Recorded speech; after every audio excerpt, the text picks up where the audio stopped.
اللہ سبحانہ و تعالیٰ کے نام پاک سے آغاز جو بڑا مہربان نہایت رحم فرمانے والا ہے، اور کروڑوں درود و سلام ہمارے اور آپ کے آقا حضرت احمد مجتبیٰ محمد مصطفیٰ صلی اللہ علیہ وآلہ وسلم پر کہ آپ کی خدمت اقدس میں ہدایہ درود پیش کرنا اہل ایمان کے لیے دنیا اور آخرت میں کامیابی، بھلائی، فلاح، نجات اور بلندی درجات کا ذریعہ ہے۔ اللہم صلی علی سیدنا و مولانا محمد وعلی آل سیدنا و مولانا محمد وبارک وسلم۔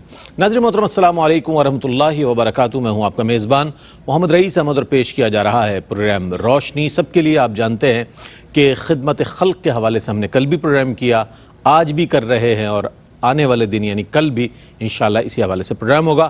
آج 6 ستمبر ہے، اور ہم الحمدللہ پاکستانی اور پوری دنیا میں رہنے والے پاکستانی آج کے دن کو قومی دن کے حوالے سے، یوم دفاع پاکستان کے حوالے سے یاد کرتے ہیں۔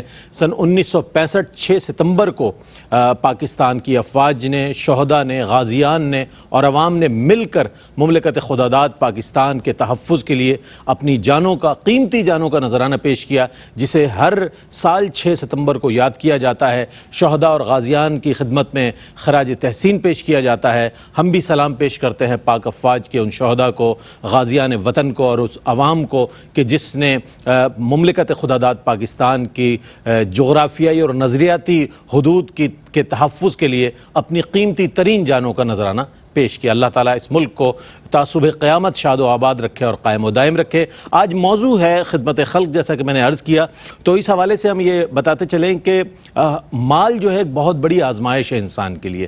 مال کا خرچ کرنا، جان، مال اور اولاد، یہ 3 ایسی چیزیں ہیں کہ جس پر انسان حد المقدور کوشش کرتا ہے کہ اس کو بچا لیا جائے، کسی طرح اس کا تحفظ کیا جائے۔ اور مال کا خرچ کرنا، راہ خدا میں مال کو خرچ کرنے کے حوالے سے قرآن کریم میں متعدد مقامات پر اس کی فضیلت بھی آئی ہے اور اس کا حکم بھی آیا ہے۔ وَمِمَّا رَزَقْنَاهُمْ يُنْفِقُونَ، جیسے ابتدائی ہم سورہ بقرہ میں جب پڑھتے ہیں آیت تو یہ بھی سامنے آتی ہے، اور مزید ایسی آیات ہمارے سامنے ہیں۔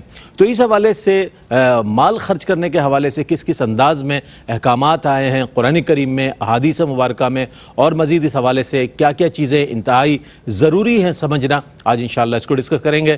ہمارے درمیان عالمی شہرت یافتہ شخصیات ماشاءاللہ موجود ہیں، اور ایک ایسے اسکالر جن کا تعارف اور حوالہ ہی قرآن کریم کی تعلیمات ہیں اور دروس قرآن ہیں اور ماشاءاللہ تفاسیر ہے، اس کے حوالے سے بہت ہی عمدہ شخصیت علامہ مفتی محمد سہیل رضا امجدی صاحب تشریف فرمائے۔ السلام علیکم ورحمۃ اللہ وبرکاتہ۔ السلام ورحمۃ اللہ وبرکاتہ۔ بہت پیاری شخصیت، ان سے بہت کچھ سیکھنے کا موقع ملتا ہے مختلف پروگرامز میں، اور آپ کے ساتھ تشریف فرما میرے بائیں جانب ایک ایسی شخصیت جن کا پاکستان اور پاکستان سے باہر بھی ایک بہت بڑا اثر ہے آپ کی تقاریر کا، آپ کی تحریروں کا، آپ کی تحقیق کا، اور پاکستان کے باہر بھی الحمدللہ بیرون دنیا میں بھی جامعات میں آپ کے جو تھیسز ہیں، آپ کے جو آرٹیکلز ہیں، اس پر بات ہوتی ہے، انہیں سنایا جاتا ہے اور لوگ اس سے استفادہ حاصل کرتے ہیں۔ میری مراد پروفیسر ڈاکٹر محمد احمد قادری صاحب سے۔ السلام علیکم ورحمۃ اللہ وبرکاتہ۔ وعلیکم السلام ورحمۃ اللہ تعالیٰ وبرکاتہ۔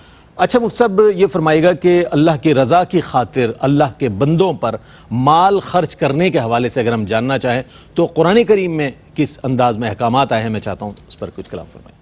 بسم اللہ الرحمن الرحیم۔ اللہم صلی علی سیدنا و مولانا محمد صلی اللہ وعلی علیہ وسلم آلہ و اصحابہ وبارک وسلم۔ سب سے پہلے قبلہ رئیس بھائی، مجھے معلوم ہوا کہ آپ کا یوم پیدائش ہے، اللہ تعالیٰ مبارک فرمائے، آمین، اور صحت عافیت کے ساتھ، ایمان کے ساتھ طویل زندگی عطا فرمائے، آپ کا سایہ آپ کی فیملی پر آمین، صحت عافیت کے ساتھ تادیر قائم و دائم فرمائے۔ آمین، جزاک اللہ۔ ہماری جانب سے آپ کو بہت مبارک ہو۔ اور دوسری بات جو آپ نے فرمائی 6 ستمبر کے حوالے سے، یقیناً یہ دن ہمارے لیے یادگار دن بالکل، کہ اس دن ہمارے ملک کے محافظین اگر نہ ہوتے تو آج اتنی آزادی سے ہم گھوم پھر نہ ہوتے۔ بالکل ایسا ہی۔ تو اللہ تعالیٰ ان محافظین کی ہمیں قدر کرنے کی توفیق نصیب فرمائے، اور ہمیں گاہے بگاہے ان کے لیے دعائیں کرتے رہنے کی توفیق نصیب فرمائے۔ اور دوسرا یہ ہے کہ آنے والا جو دن ہے، یعنی آپ دیکھیں کتنی خوشیاں جمع ہیں، آنے والا جو دن ہے وہ اس لحاظ سے تاریخی دن ہے کہ وہ لوگ جو ختم نبوت کے منکر تھے، منکرین ختم نبوت، کیونکہ یاد رکھیں کہ حضور نبی کریم صلی اللہ تعالی علیہ وسلم آخری نبی ہیں، آخری رسول ہیں، خاتم مہر لگ چکی بے ہے، شک بے شک، اب اس کے بعد کسی نبی کسی رسول نے نہیں آنا، یا خاتم آخری آنے والے نبی ہیں۔ فرماتے ہیں کہ ان العاقب الذی بعدہ نبی، میں عاقب ہوں، میں آخر میں آنے والا ہوں، وہ ہوں کہ میرے بعد کوئی نبی کوئی رسول نہیں آ سکتا۔ یہی ہمارا ایمان اور عقیدہ ہے، یہی ہمارا ایمان اور عقیدہ ہے، اور اسی پر اجماع ہے۔ بے شک بے شک، اب جو تا قیامت حضور نبی کریم علیہ السلام کے زمانے سے لے کر تا قیامت جو بھی آئے گا اور خدا نخواستہ وہ دعویٰ کرے گا جھوٹا تو وہ جھوٹا اور کذاب ہونے کے علاوہ کچھ اور نہیں ہو سکتا، بالکل، ٹھیک ہے نا۔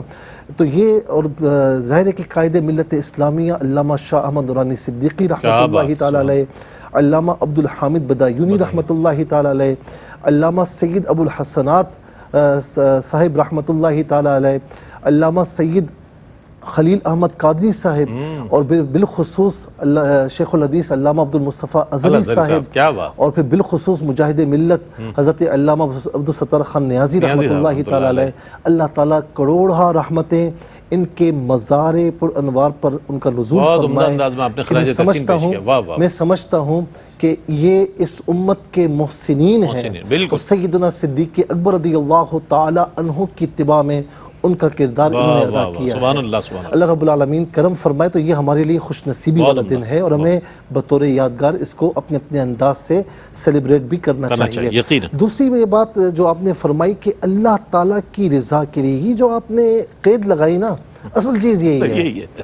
اگر اللہ کی رضا کے لیے نہ ہو، اور یوں سمجھ لیجئے کہ میں اس لیے دے رہا ہوں کہ میں سیٹ صاحب ہوں، میں بہت بڑا کچھ ملک ہوں، چودھری ہوں، میری واہ واہ ہو جائے، تھوڑا سا نیوز پیپرز پر آ جائے، تھوڑا سا میڈیا پر آ جائے، فوٹوگرافی ہو جائے، ذرا سوشل میڈیا بھر جائے، ذرا سا لوگ کہیں کہ یار اس نے بڑا دیا ہے، بڑا کمال کر دیا، تو یاد رکھیں کہ چاہے اپنا پورا مال اس نیت کے ساتھ دیا ہے کہ لوگوں میں میری واہ واہ ہو جائے، تو میں حدیث پاک جو سنانے لگا ہوں، 3 اشخاص، اس میں سے ایک عالم و قاری ہوگا، ایک وہ شہید ہونے والا ہوگا کہ جس نے اللہ کے راستے میں جان دی ہوگی، تیسرا وہ کہ جس نے اللہ کی راہ میں سارا مال دیا ہوگا، اپنا کثیر مال دیا ہوگا، تو اللہ تعالیٰ ان کو بھی بلائے گا، ان کو بھی راندہ بارگاہ فرمائے گا، اور اس کو بھی کہ تجھے میں نے مال نہیں دیا تھا، تجھے کتنی نعمتیں نہیں دی تھیں، وہ کہے گا مولا دی تھیں تو میں نے بھی اپنا مال تیری راہ میں دیا ہے، فرمایا تو جھوٹا ہے۔ اللہ رب العالمین فرمائے گا کذبتا، تو جھوٹا ہے، اور فرشتے بھی کہیں گے تو جھوٹا ہے۔ رب تعالیٰ اس سے کلام فرماتے ہوئے فرمائے گا کہ تو نے اپنا مال اس لیے دیا کہ لوگ تجھے یہ کہیں کہ یقالو فلان جواد، فلاں بڑا سخی تھا، تو لوگوں نے تجھے سخی کہہ دیا، سخی کا لقب عطا کر دیا، ہمارے پاس کیا لینے کے لیے آیا ہے؟ آج ہم تجھے کچھ عطا نہیں فرمائیں گے، تو وہ تو راندہ بارگاہ ہے۔ یہاں پر بات ہو رہی ہے کہ اللہ کی رضا کے لیے، اب جو اللہ کی رضا کے لیے دیتا ہے اس کے لیے کیا ہے؟ متقین کی صفات میں سے ایک صفت یہ ہے، متقی کسے کہتے ہیں؟ متقین اور متقون، متقی کی جمع ہے، ڈرنے والا، خوف رکھنے والا، اللہ تعالیٰ سے خوف رکھتے ہوئے وہ اس کی نافرمانیوں سے بچے اور اس کی فرما برداری کریں، وہ متقی ہے۔ تو فرمایا کہ ان کی ایک صفت یہ ہے کہ وہ مما رزقناہم ینفقون، کہ وہ اللہ کے دیے ہوئے مال میں سے خرچ کرتے ہیں اور روکتے نہیں ہیں۔ دوسرے مقام پر فرمایا کہ الذین ینفقون اموالہم فی سبیل اللہ کمثل حبۃ انبتت 7 سنابل فی کل سنبلۃ 100 حبہ۔ فرمایا کہ اللہ کے راستے میں خرچ کرنے والے کی مثال ایسی کہ جیسا ایک دانہ اسے آپ زمین میں لے جائیں، زمین میں بو دیں، اس کے بعد اس نے 7 بالیاں نکالی، ہر بالی میں 100 دانے، ایک دو گے تو اللہ تبارک و تعالی اس کے بدلے میں تمہیں 7 نہیں 10 نہیں 100 نہیں 700 گنا تک عطا فرمائے گا۔ واللہ یضاعف لمن یشاء۔ فرمائے یہ تو ہمارے نزدیک کچھ بھی نہیں ہے، تمہاری نیت اگر اور اچھی ہوئی، تمہارا جو اخلاص ہے اور زیادہ پیور ہوا، تو فرمایا کہ تمہیں اس سے زیادہ بڑھا کر عطا فرمائے گا۔ اور میں ایک حدیث پاک پڑھتے ہوئے بات ختم کر رہا ہوں کہ حضور نبی کریم صلی اللہ علیہ وسلم نے فرمایا کہ اللہ تبارک و تعالیٰ فرماتا ہے حدیث قدسی کہ ابن آدم اپنے مال میں سے کچھ دے، کچھ جمع کر ہمارے پاس۔ اگر تو جمع کرے گا نا تو تیرا مال چوری بھی نہیں ہوگا، تیرا مال ڈوبے گا بھی نہیں، تیرا مال جلے گا بھی نہیں، اور میں تجھے اتنا عطا فرماؤں گا، اور اس وقت عطا فرماؤں گا جب تجھے احتیاج ہوگی، تجھے ضرورت ہوگی۔ کیا کہنے۔ ناظرین محترم، بہت ہی اچھے انداز میں قرآن کریم کی روشنی میں مفتی صاحب نے ارشاد فرمایا کہ کس کس طرح سے حکم آیا ہے۔ اب قرآن و حدیث کی روشنی میں مال کے خرچ کرنے کی ضرورت اور اہمیت کے حوالے سے ہم ڈاکٹر صاحب سے جاننا چاہیں گے۔ ڈاکٹر صاحب کیا فرمائیے گا؟ اعوذ باللہ من الشیطان الرجیم، بسم اللہ الرحمن الرحیم، علیہ صلی وسلم دائما ابدا علی حبیبک خیر الخلق کلہم یا ربی بالمصطفیٰ بلغ مقاصدنا واغفر لنا ما مضى یا واسع الکرم۔ بعد حمد و صلوات کے برادر محترم حضرت علامہ امجدی صاحب دامت برکاتہم العالیہ نے جس خوبصورت پیرائے میں قرآن و حدیث کے حوالے سے مال کو اس کی مقصدیت کے لیے استعمال کرنے کا سلیقہ سکھلایا، یہ بات سمجھنے کی ضرورت ہے کہ مال بچایا کس کے لیے جائے، واہ، اور مال خرچ کس کے لیے کیا جائے، اور یہ مال اصل میں ہے کیا؟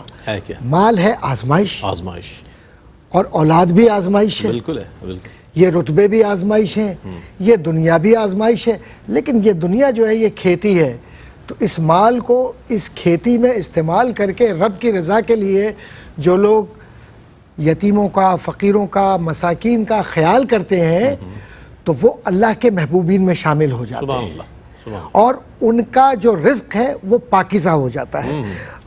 یہ برمحل ہوگا کہ کچھ قرآن کریم کی آیات میں چاہوں گا کہ وہ حوالہ ضرور میں دے دوں۔ سورہ توبہ کی آیت ہے، آپ ان کے مالوں سے زکوٰۃ لیجئے جس کے ذریعے آپ انہیں پاک کریں گے اور ان کے باطن کو صاف کریں گے، اور ان کے باطن کو صاف کریں گے۔ یہاں بات ہم روک دیتے ہیں۔ پتہ یہ چلا کہ جو مال ہم دیتے ہیں یہ پاکیزگی کا ذریعہ ہے۔ کیا بات؟ اگر ہم نے کہیں غلطی کر لی ہے لا علمی میں اور ہم نادم ہیں اس بات پر کہ واقعی ہم سے غلطی ہو گئی، ماضی کے اندر ہم نے سخاوت کے وہ سلیقے اختیار نہ کیے، لیکن آج سے میں اپنے مال کو اللہ کی راہ میں وقف کر رہا ہوں، تو مال پاکیزہ ہو گیا۔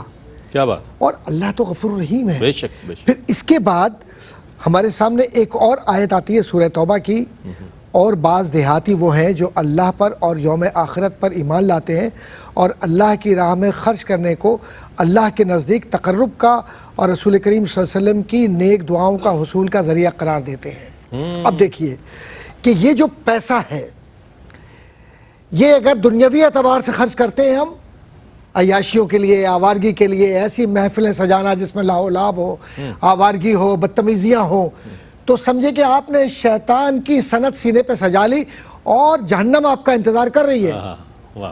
اور اگر اس کو اللہ کی راہ میں خرچ کر دیا تو اللہ کا بھی تقرب مل گیا، قرآن کہہ رہا ہے، اور رسول کا بھی تقرب مل گیا۔ تو جس کو اللہ مل جائے اور رسول مل جائے تو پھر اس کے بعد رہ کیا جاتا ہے؟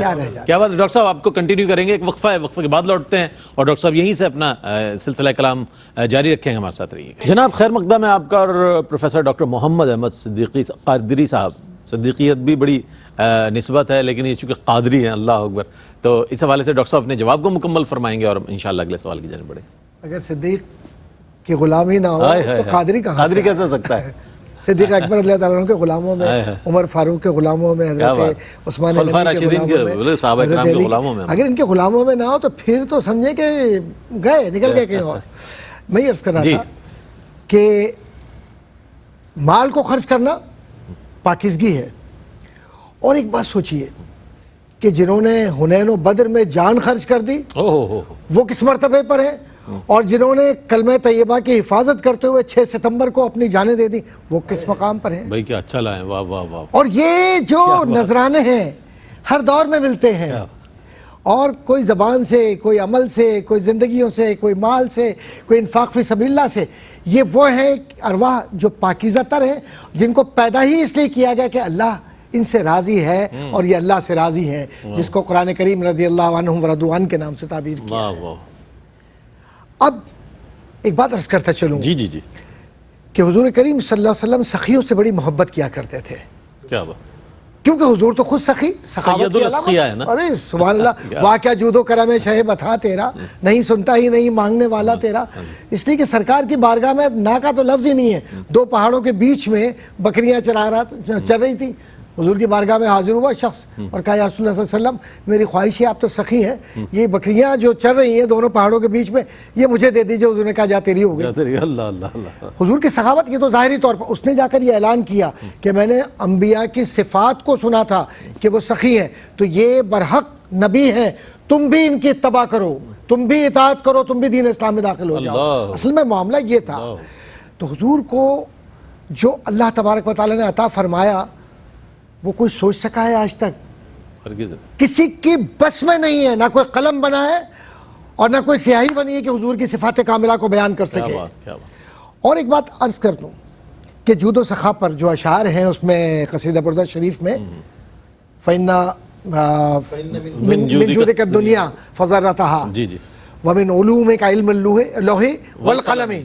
اب یہ علم بھی حضور کی سخاوت ہے، بے شک بے شک، اور یہ جود و سخا بھی حضور کے دروازے پر بھیک مانگتے ہیں۔ واہ واہ۔ اور حضور فرماتے ہیں نا کہ اللہ تبارک و تعالیٰ نے سخی کو مقربین میں رکھا، اور جو بخیل ہے اسے کچھ بھی نہیں ملے گا، ہاں تو بخل نہیں ہے، سخاوت ہے۔ سخاوت۔ اب یہ انفاق فی سبیل اللہ کے لیے جو بات کی ہے بار بار، یہ جو سماجی علوم آج کل پڑھاتے ہیں یہ تو حضور کی بارگاہ سے کاسا لے کر مغرب نے سیکھا ہے کہ تقسیم کیسی ہوتی ہے دولت۔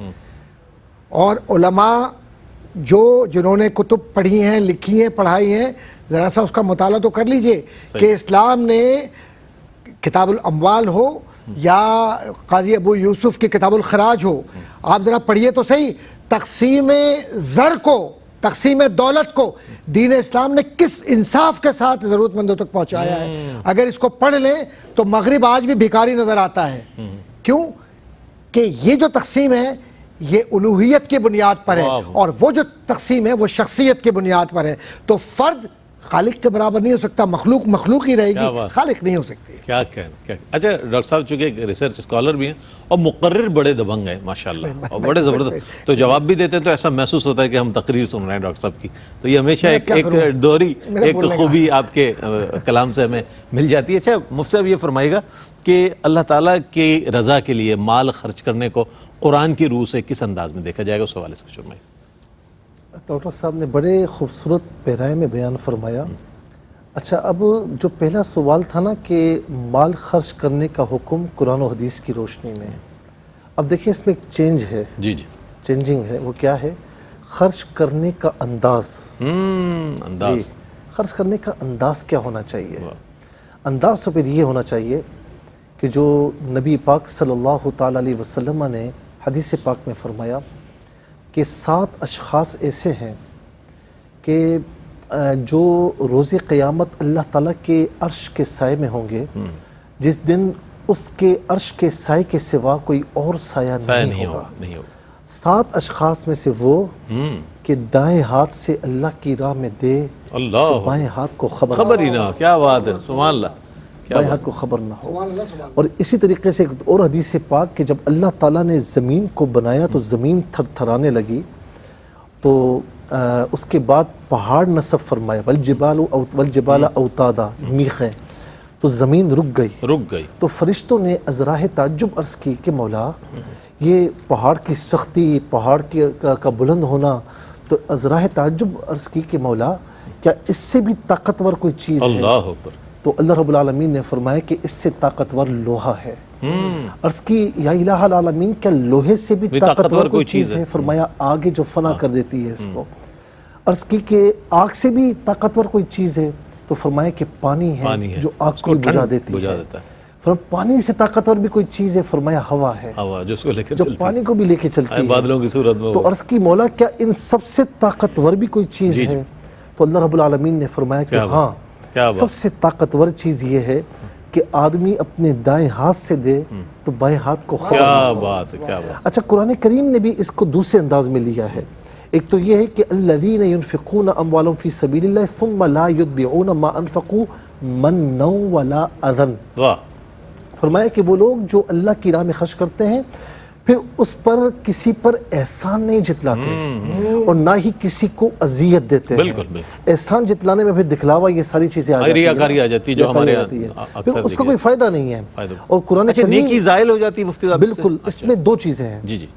اگر اصل عبادت میں ریاکاری ہو، کوئی نماز ہی نہیں پڑھتا، لوگوں کو دکھانے کے لیے نماز پڑھے، تو اصل عبادت میں ریاکاری ہے، یہ تو بالکل ختم ہے۔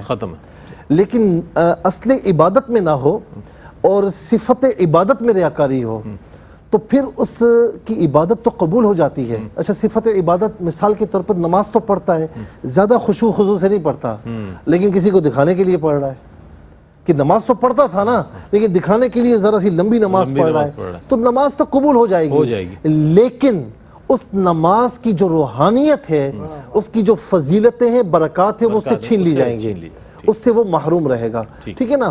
اچھا، اب یہاں پر اللہ رب العالمین کیا فرماتا ہے کہ نہ اس نے احسان جتلانا ہے اور نہ ہی کسی کو اذیت دینی ہے، تو احسان جتلانے میں بھی، اذیت دینے میں بھی یہ ریاکاری کا عنصر شامل ہو جاتا ہے۔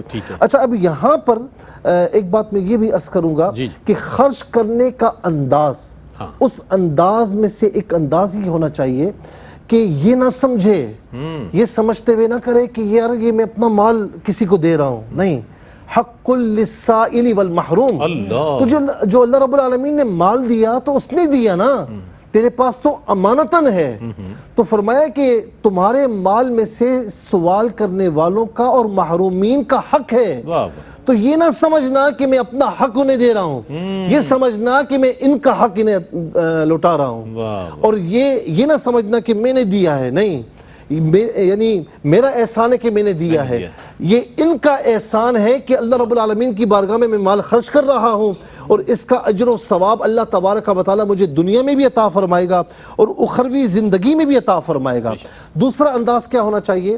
ان تبدوا الصدقات فنعما ہی وَإِن تُخْفُوهَا وَتُؤْتُوهَا الْفُقَرَاءَ فَهُوَ خَيْرٌ لَكُمْ، کہ جس طرح میں نے کہا ریاکاری نہ ہو، انداز یہ ہو کہ بالکل چھپا کر دے، لیکن بعض اوقات ترغیباً کہ لوگوں کو ترغیب ملے، بڑا آدمی ہوتا ہے، اس کے موٹیویٹ ہونے سے بہت سے لوگ آگے، آپ نے دیکھا کہ جس ادارے میں جو ادارے کا سربراہ ہے، ادارے کا اونر ہے، وہ اگر نماز پڑھتا ہوتا ہے نا تو ساری مسجد بھری ہوئی ہوتی ہے نماز، ٹھیک ہے نا، کیوں؟ اس سے لوگ موٹیویٹ ہوتے ہیں کہ یہ پڑھ رہا ہے میں بھی پڑھوں، تو اگر ترغیب کے لیے کوئی کرتا ہے تو قرآن کریم فرماتا ہے اس کی نیت اللہ کی رضا ہے، تو فرمایا کہ تو چھپا کر دے یا تو اعلانیہ دے، اللہ تبارک و تعالیٰ کی بارگاہ میں وہ قبول ہو جائے گا۔ کیا بات، تو ایک انداز یہ بھی ہونا چاہیے، اور ایک یہ کہ ایسا نہیں ہے کہ جب مال ہر طرف سے آ رہا ہے تو بیٹھا ہوا ہے آرام سے نہیں دے رہا، جب بیمار پڑ گیا، کسی مصیبت میں آ گیا تو فوراً کھڑا ہو جائے کہ ہاں بھائی میرا مال فلاں کو دو، فلاں کو دو،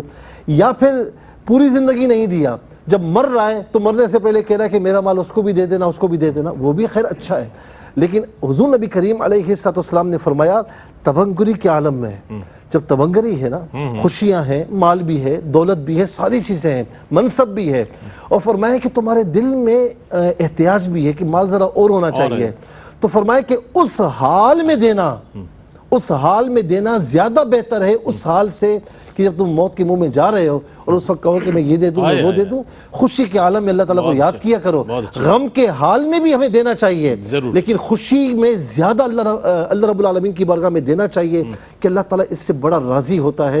تو میں یہاں پر یہ عرض کروں گا کہ مختلف انداز دینے والوں کے، ایک عثمان غنی رضی اللہ تعالیٰ عنہ کا انداز بھی ہے نا، کہ ایک شخص حضور نبی کریم علیہ السلام کی بارگاہ میں حاضر ہوا، اچھا آپ سیدنا صدیق اکبر کو دیکھ لیں، سیدنا فاروق اعظم کو دیکھ لیں، سیدنا مولا علی کو دیکھ لیں، ہر ایک کا اپنا اپنا انداز ہے، ٹھیک ہے نا، لیکن یہاں پر یہ انداز جو عثمان غنی رضی اللہ تعالی عنہ کا ہے کہ ایک شخص آقا علیہ السلام کی بارگاہ میں آئے تو اس نے کچھ خواہش کا اظہار کیا، آقا علیہ السلام نے عثمان غنی کے پاس بھیج دیا، عثمان غنی رضی اللہ تعالیٰ عنہ کے پاس گیا تو اس نے دیکھا کہ وہ خادم کو دیے میں زیادہ تیل ڈالنے کی وجہ سے اس کو ڈانٹ رہے ہیں، جو تیل زیادہ ڈالنے پر ڈانٹے وہ کیا دے گا، واپس چلے گئے، دوبارہ بھیجا، تیسری مرتبہ جب آیا نا تو عثمان غنی رضی اللہ تعالیٰ نے فرمایا کہ تو پہلے بھی آیا تھا، چلا کیوں گیا؟ تو کہا بات کیا ہے؟ کہا کہ بات یہ ہے کہ مجھے اس طرح حضور نبی کریم علیہ السلام نے بھیجا ہے، تو انہوں نے بھیجا ہے، یہ پڑا ہوا ہے ڈھیر، جتنا اٹھانا اٹھا کر لے جاؤ. اللہ کہا کہ آپ تیل زیادہ ڈالنے پر اسے ڈانٹ رہے تھے, میں اس وجہ سے واپس چلا گیا, تو فرمایا کہ وہ میرا ذاتی معاملہ تھا, یہ اللہ کی راہ میں معاملہ. اللہ کی راہ, سبحان اللہ سبحان اللہ. کیا اچھی مثال دی آپ نے سیدنا عثمان غنی رضی اللہ تعالیٰ عنہ کے حوالے سے. ایک مختصر سا وقفہ ہے اور اس کے بعد انتہائی اہم سوال ہے جو ڈاکٹر صاحب کی خدمت میں انشاءاللہ پیش کروں گا اور اس کا جواب لیں گے. آپ ہمارے ساتھ رہیے. اچھا جناب, آپ کا خیر مقدم ہے, اور قرآن کریم میں بھی ارشاد ہوا کہ ہم نے انسان کو عبث پیدا نہیں کیا, بلا وجہ پیدا نہیں ہو گیا. اس کے پیدا کرنے کا بھی مقصد ہے اور اس کو دنیا میں بھیجے جانے کا, اور اس سے جو امور سرزد ہوں گے ان کے بھی مقاصد ہیں. اب مال خرچ کرنے کے حوالے سے بھی کیا کیا مقاصد ہونے چاہیے انفاق کے حوالے سے, اور اللہ کی رضا کے لیے جو مال خرچ کیا جاتا ہے؟ ڈاکٹر صاحب میں چاہتا ہوں اس پر کچھ ارشاد فرمائیے. جی انشاءاللہ تعالیٰ اس کا جواب جی فرمائیے. اور بھی چونکہ آپ نے جملہ کہا کہ انسان کو عبث پیدا نہیں کیا, اور جو پیدا کیا گیا ہے اس کا کوئی مقصد ہے. ماشاءاللہ جیسے آپ پیدا ہوئے آج کے دن, تو اس پیدائش کا مقصد ہے کہ آپ دین کی خدمت کر رہے ہیں. میں کیا کروں, یہ اللہ اس کے رسول کا کرم ہے کہ جملہ انہی کی طرف سے خود ہی آ گیا. اور ظاہر کہ پیدائش کا مقصد یہ, آپ اپنی صلاحیتوں کو کسی فلمی یا کسی ڈرامے یا کسی اور چیز کے اندر بھی تو وقف کر سکتے تھے نا, بولنے لکھنے کی وجہ سے, لیکن نہیں, آپ نے اللہ اس کے رسول کے لیے, یہ بھی انفاق میں ہے, یہ بھی انفاق میں ہے کہ آپ اپنی آوازوں کو, اپنی زندگی کو, اپنے انداز کو, اپنے رویے کو کس کے لیے خرچ کر رہے ہیں. کس کے لیے مطلب فروغ شیطانیت کے لیے یا رحمان کا بندہ بن کر اس کی خدمت کے لیے. تو میں آپ کو مبارک ہو, بہت سالگرہ آپ کی ماشاءاللہ. ایک بات عرض کرتا چلوں کہ مقصدیت زندگی, عام طور پہ وہ پڑھتے ہیں نا کہ زندگی آمد برائے بندگی, زندگی بے بندگی شرمندگی, لیکن اصل کیا ہے زندگی کے جو مقصدیت ہے, جس کو انگریزی میں کہتے ہیں آبجیکٹیوٹی, اور دا ریزن آف کریشن, کہ ہم کیوں پیدا کیے گئے. تو وما خلقت الجن والانس الا لیعبدون, کہ اللہ کی اطاعت, اللہ کی محبت, اللہ کے پیغام کو عام کرنا. اور ہم اس لیے پیدا کیے گئے ہیں, زمین میں بھیجے گئے ہیں کہ انی جاعل فی الارض خلیفہ. تو مقصدیت جو ذمہ داری ہے وہ یہ ہے کہ جو انسان پیدا ہوا ہے وہ اس وعدہ اولا کو یاد رکھے, جس کو آپ انگریزی میں کہتے ہیں فرسٹ سوشل کانٹیکٹ, جس کے اندر کہا تھا کہ کیا میں تمہارا رب نہیں ہوں, الستو بربکم, کیا میں تمہارا رب نہیں ہوں, قالوا بلا, قالوا بلا. تو اب وعدہ کیا کیا تھا ہم نے, وعدہ تو ہم نے کہا تھا کہ اے رب تیرے سامنے سر بسجود ہوں گے, تیرے محبوب سے محبت کریں گے. وہاں ارواح انبیاء نے بھی وعدہ کیا تھا کہ ہم حضور کریم صلی اللہ علیہ وسلم کی جو پیغام اور محبت اور تعلق ہے اس کو عام کریں گے. تو پتہ یہ چلا کہ زندگی کا بنیادی مقصد اللہ کی اور رسول کی محبت کو عام کرنا. اس کے بعد جو اللہ نے رزق حلال آپ کو دیا ہے, رزق حلال کو پہلے جائز طریقے سے کمانا, حاصل کرنا, اور پھر جائز طریقے سے اس کو ضرورت مندوں تک پہنچانا.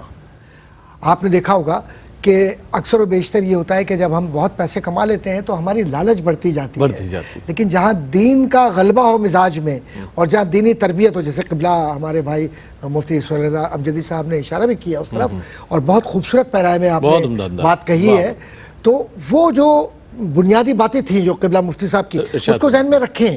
تو پیدائش کا بنیادی مقصد یہ نہیں کہ مال جمع کرنا, پیدائش کا بنیادی مقصد ہے اس مال کو اس طرح سے خرچ کرنا کہ جو حدیث آپ نے بیان کی تھی کہ جس ہاتھ سے خرچ ہو رہا ہے دوسرے ہاتھ کو اس کی خبر نہ ہو. کیوں کہ سرکار تو ایسے ہے نا کہ جب یہ کانٹا نکالتے ہیں تب بھی خبر نہیں ہوتی. جب ہمارے دل میں کانٹا چبھ جائے کفر کا, خرابی کا, چغلخوری کا, معاشرتی برائیوں کا, لالچ کا, حسد کا کانٹا چبھ جائے, حضور اپنی تعلیمات سے اور نظر کرم سے ایسے نکال لیتے ہیں کہ پھر ہمیں پتہ ہی نہیں چلتا اور ان کا مومن ہو گئے اور کس طریقے سے اولیاء کاملین میں شامل ہو گئے. تو یہ جو اولیاء کرام ہیں ان کی صفات کاملہ میں آپ جتنے بزرگان دین کو دیکھیں, پیسوں کی کوئی ان کے پاس کمی نہیں تھی. کوئی کہے کہ جی کپڑے جو تھے, کپڑے جیسے بھی پہنے, رزق جیسا بھی جو اللہ نے دیا, سادگی سے جیسا بھی رہیں, لیکن ان کے پاس بادشاہ نے وقت آ کر سر جھکا کر صرف یہ کہتے تھے کہ حضور یہ قبول کر لیں. اور یہ ایسے بزرگان دین تھے کہ ان کی اشرفیوں کو ہاتھ میں لے کر جب نچوڑتے تھے تو اس میں سے خون گرتا تھا. کہتے تھے تیرا ایسا مال جس میں حرام شامل ہو, جس میں لوگوں کی حق تلفی شامل ہو, جس میں تیرا تکبر اور تیری رعونت شامل ہو, اس کو میں اللہ کے بندوں کے لیے خرچ کروں گا, جا پہلے پاکیزگی حاصل کر. یہ اللہ والے لوگ تھے. کیوں کہ ان کے زبان پر سوائے اللہ کے رسول کے اور آنکھوں میں کعبے کے اور حضور کی محبت کے کچھ اور تھا ہی نہیں. تو ان کے ذہنوں میں کوئی اور شوکت, کوئی جاؤ حشمت جشتی ہی نہیں تھی.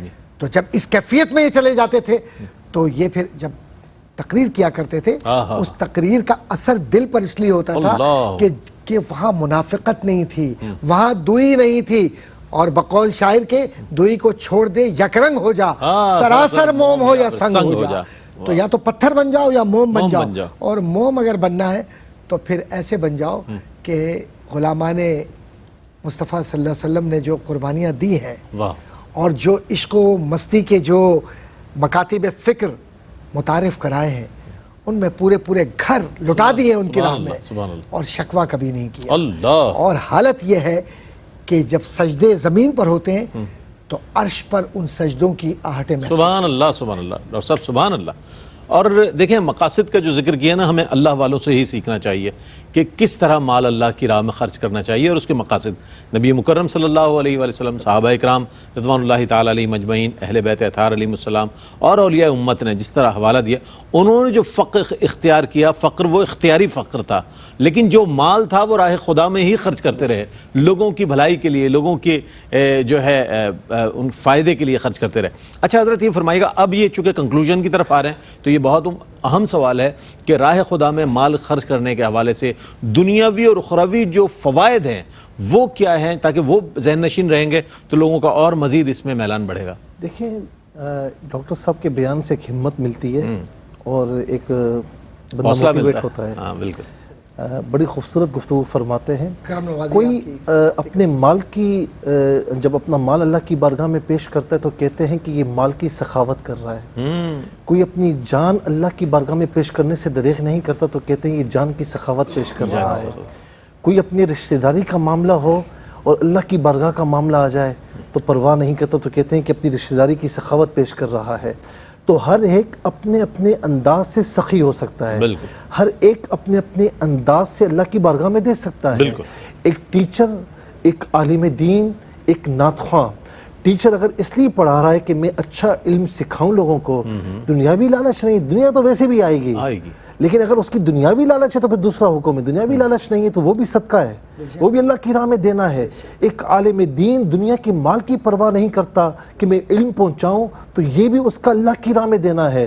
ایک نعت خواہ نعت پڑھتا ہے اور اسے کوئی فکر نہیں دنیا کی دولت کی، وہ کہتا ہے کہ بس نبی علیہ السلام کی ثنا خوانی کروں تو وہ بھی اللہ کی راہ میں صدقہ ہے۔ یہاں تک میرے نبی نے فرمایا کہ تم کماتے ہو تو اللہ کی راہ میں دو۔ صحابہ کرام نے عرض کیا یا رسول اللہ نہ دے سکیں تو یہاں تک فرمایا کہ کسی کے راستے سے اذیت والی چیز ہٹا دو۔ کیا بات ہے، کہا کہ یا رسول اللہ اگر یہ بھی نہ ہو تو فرمایا کہ کسی کو اچھا مشورہ دے دو، مسکرا دو۔